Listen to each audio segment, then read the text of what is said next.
I see it, I see that event in 92 and I think it will be seen in the future, and there will be doctoral theses written about it, as a kind of culmination of a Pearson generation of people. The people you're seeing here are people who were brought up at the time when Lester Pearson and the role that Canada played in the world was defined by something that Pearson stood for. And Bob Rae is the son of Saul Rae, who was an outstanding ambassador in the Pearson time and previous to, of the generation a little younger than Pearson. And our role then, and the kind of ethos that we all grew up with in the 50s and 60s and 70s, was that we as Canada could do something, because Lester Pearson, this mild-mannered son of a Methodist minister, had come out of the First World War and became our foreign affairs minister and put us on the map because we were Canadian and we had certain kinds of values, and people like Saul Rae, Bob's father, helped him do that.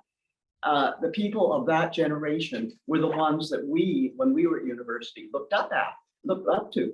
We thought, if they can do things like that, then we can go out in the world and we can be in Canada, and we can define those freedoms and those necessities, and we can go out and help the world. And that's why World University Services was started.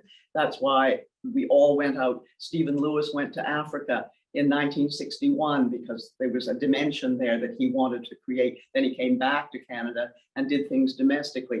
That was our generation. And historically, we will be looking at that whole period together. And I think this event in 1992 that we were involved with will really be something that shines out like a little jewel in it, because it brings together all of those values, the things that, how did Canada do it? Why did they do it? We didn't do it alone. We didn't do it because we were all terrific members of PEN, which I think we are, and because we cared, and because we would go, Bill Glasgow and I went on a mission during the dictatorship in Chile, and it was risky, but we did it, and we came back and gave our reports, and that helped, I think, to further the cause of freedom of expression, and made the Chileans, I think it bolstered them, and they voted for freedom, and that made a change. All those things that PEN did and that we were involved with for those decades, they count up.